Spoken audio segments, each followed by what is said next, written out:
Welcome, everybody. Well, it's actually Marjorie and Stacy. Hey, guys, how are you? So today we are going to be making these amazing chocolate chip cookies. If you're like me, you've been away from the States for a while, you kind of miss, that favorite comfort food. So today's version, it's a vegan gluten-free version, and it also can be made paleo with the addition of coconut flour if you would like. So that's what I have here. But this is a very forgiving recipe. So if you don't have coconut flour, you can use brown rice flour. You can use normal flour. I myself am gluten intolerant, so I just kind of go with a mix of that. Chickpea flour also is quite good. It's easy to find here in France. So that's the first ingredient. So we're going to be needing a cup of this, which is approximately 220 grams. I can send you all the details like afterward, but it's a cup of that. And then we're also going to be using nut butter. This is almond butter. For those, like, for example, Marjorie, who is staying away from nuts or intolerant, can also do things like tahini, okay? Which is quite good. Peanut, I don't know, okay, well, yeah, I know peanut and nut will sort of like a legume. You can use peanut butter. Even then, like, you don't even need to use that. You could just substitute a vegetable oil or coconut oil, and then like a bit of plant milk. So just like a vegan milk, or just water. I've tried both. And what else? So it's either maple syrup or honey. This is what I have here, maple syrup or honey. If you're not too fussed about the sugar, then just, you could just use white sugar, which is not vegan. And I feel like it's like the poison of our generation, but if you can tolerate it, why not? I love sugar. So that, and you just have to like liquefy it a little bit. And then the other ingredients we have. So like I said, I'm going to be doing a flax egg, which is a whole flaxseed meal. So I'm going to be doing 1 teaspoon to 3 tablespoons of water. So and just show you the texture of this. This is golden flax seeds. So you can see that they're quite nice because they're, coarsely ground. So it's sort of, retaining all of the nutrients, cold milled. I got this from Whole Foods in London. It's an American brand. I brought it back in my suitcase. It's so hard to find these things. And not just that, but just the exorbitant cost, I forgot how much I got this from. I mean, it was less than 10, but if you got this here in France, even if you could find it, like cost an arm and a leg, right? So, but that, if you don't have that, like I said, and you can also just like add an egg. So that works. So the original recipe, which I adapted it from, used an egg. And what else? And then you can also, so you just need a little bit of baking powder. And this is gluten-free for people who are, following that region. I can tolerate normal baking powder, but people who are celiac should really go with that. And then either that or you substitute baking soda plus vinegar. Okay, so you need those two to have that rising type of action. And then I just have some chopped up chocolate. This is sort of like a hazelnut chocolate. You can use like whatever you want. So yeah, like, Stacy has some cranberries. I've done things like walnuts, like whatever you want. I pack mine full of like seeds and stuff. And I think that is it. Oh, and then some sea salt on top to sprinkle on top. Of course, optional. You can use chili and things like that. So let's get started. So you can see that these are all of the yummy ingredients and stuff. So it's really, actually, what I really like about these kind of these vegan gluten-free recipes is actually you don't like, you really can't go wrong with it. A lot of the technique and stuff, creaming the butter and sugar is really not necessary. So you just start with, I'm going to be starting here with my almond butter, and I'm getting like a little spatula here. Find it here. It's like really down in the, I'm kind of like running out of that. Just getting it down in here.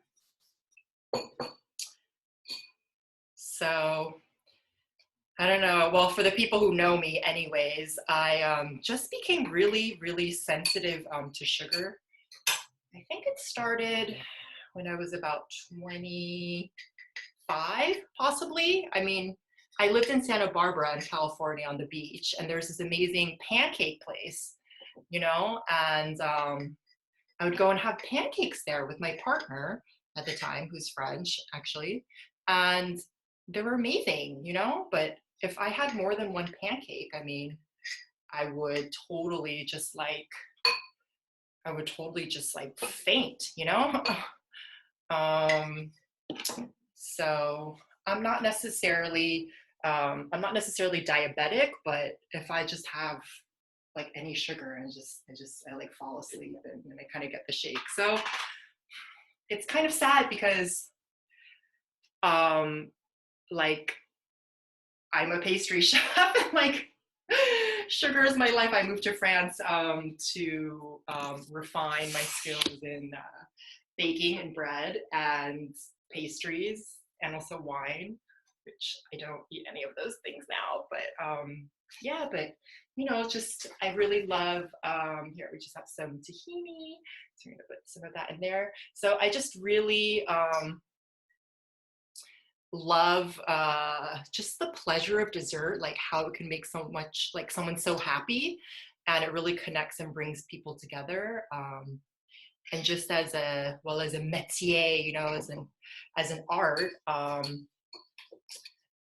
what do you call it? Just as an art, it,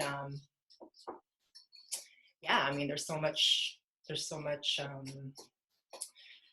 creativity that's in it. Okay, so there, all we do is got that there. Okay, and then I'm just adding in my maple syrup. Okay, so so it will be half a cup of almond butter, and this is 1/3 cup of maple syrup. I'm just mixing it together. Okay, like this. So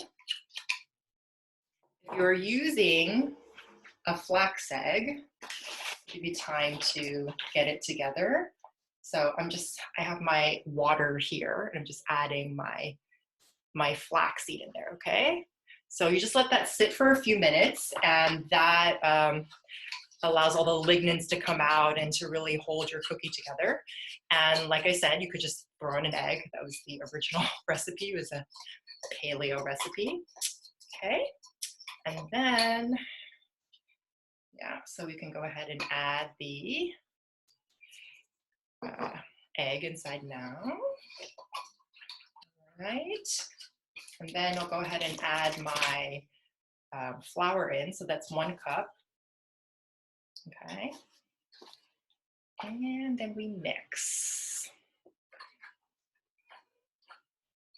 So it's actually super easy to throw together because usually, you know, like usually with chocolate chip cookies, you got to cream the butter, you got to cream the sugar. So, oops, kind of lost some stuff over there. Okay, so you can come down and look again. So this is going to be looking like, okay.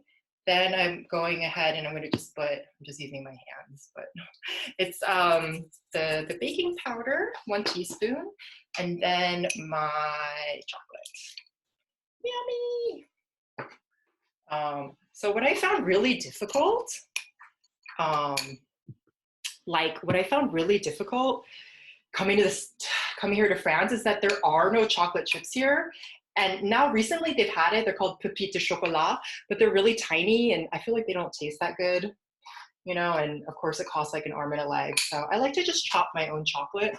I get this kind from Naturalia that's made with coconut sugar. So you can see here, it's like what it's looking like. Yeah, so I get that. There's 2 different brands I like. One is called Jardin, and it's a sucre. It's like dark chocolate with sweetened with coconut sugar. And then the other one, I'm trying to remember what it's called. Oh, Love Chalk. It's like a raw chocolate. Okay, so that's all it is. It's actually super easy. Okay, and then we're just going to go and put them on this little plaque.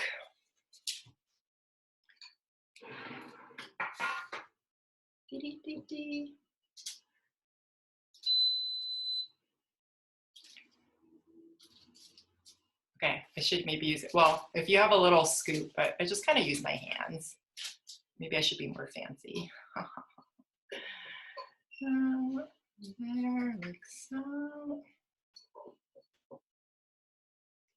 I'm just gonna start with 4 to see how they come out and stuff. So sometimes I get lazy and I just make like one big each cookie, but these are super tasty. My partner, who's Italian and very like traditional, he actually eats these. So it's kind of nice. That way I don't have to make cookies for him and then kind of like cookies for me, you know. So there we go. Comme ça. I'm kind of putting the chocolate on top because it kind of looks better like that.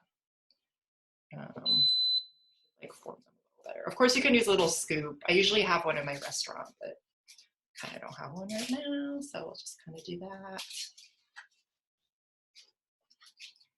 So, you know, you have to know that this is not a, you know, necessarily like a real chocolate chip cookie, right? I mean, it's very delicious, but it's not like Toll House or something, right? But super healthy and super yummy. And then we'll just go and add some sea salt. This is my fleur de sel. Okay, so basically fleur de sel is the top layer of salt. And this is amazing. So let this go on. Just a little bit on each one. Yes. And then I'm gonna go and stick it in the oven here.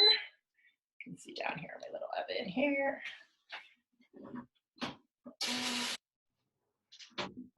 Oh, I forgot to preface by saying you should have your oven preheated for 180 degrees. So hopefully I've not forgotten that.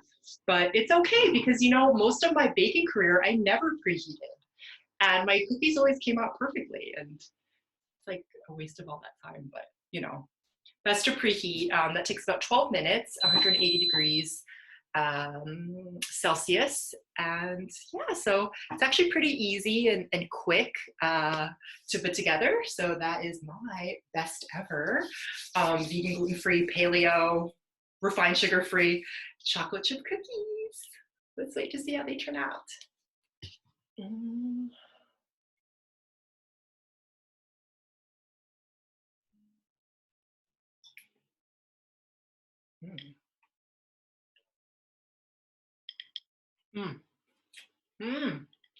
They're super yummy. So that's the finished product.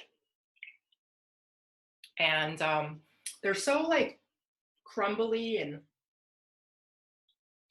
like really delicious with a little hint of sea salt. So I'm gonna go and enjoy these right now, and I'll see you guys next time.